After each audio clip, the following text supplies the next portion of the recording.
ভয়ের কোনো কারণ নেই, আমরা 200-র উপরে পাবো, আমরা জোর গলায় বলছি।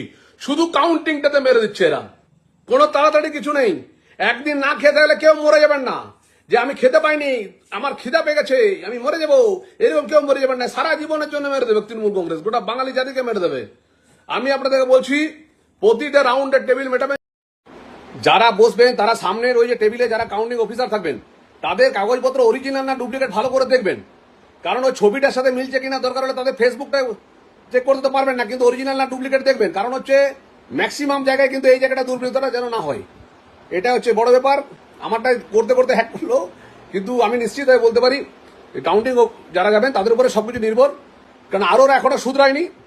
প্রত্যেকটা জেলাতে যারা প্রার্থী আছে তাদেরকে বলবো আজকে গিয়ে ইমিডিয়েট একটা লেটার তৈরি করে পাঠান, যে আপনার এই এলাকাতে যে গভর্নমেন্ট অফিসার আসছে সে অফিসারদের আইপেক কিনা বা সরকারি অফিসার তারা 4G ঢোকানোর চক্রে সবাই লেটার দিন। 294টা প্রার্থীকে বলবো আপনারা নিজেরা লেটার পাঠিয়ে আরোর কাছে যান, আরো কাছে গিয়ে আপনার লেটারটা দিন, একটা ডকুমেন্টসটা দেওয়া থাকুক। যদি ধরা পড়ে সে আরো চাকরি যাবে।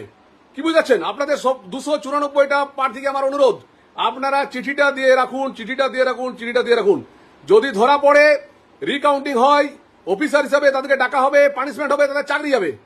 তার জন্য আরোদের উপরে আপনারা প্রেসার ক্রিয়েট করে রাখুন, চিঠিটা দিয়ে রাখুন এবং চিঠিটা রিসিভ নিয়ে রাখুন, যাতে আরো চাকরি গেলে যেমন সরলেগে যা চাকরি গেছে সে চাকরি গেল, তাদের চাকরিটা যায়। আরোগুলো এখনো পর্যন্ত শুধরায়নি। আমার আবার অনুরোধ, দয়া করে অনুরোধ, যারা 294 জন বিজেপির প্রার্থী হয়েছেন তাদের কাছে আমার অনুরোধ, আপনারা চিঠি লিখে আরোর কাছে জমা দিন যে সরকারি অফিসার না ঢুকে আইপ্যাকের লোক ঢোকানো হচ্ছে।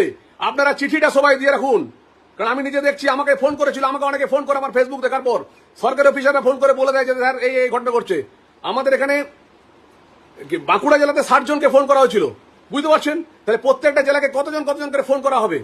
প্লিজ যারা প্রার্থী হয়েছেন আমার ফেসবুকের মাধ্যমে আপনাদের একমাত্র আপনাদের কাছে অনুরোধ যে আপনারা চিঠিটা দিয়ে, এবং এটা ভয়ঙ্কর অভিযোগ নয়, এটা বাস্তব সত্যি কথা। আমি কখনোই যেটা তুলে ধরি তো তুলে ধরি।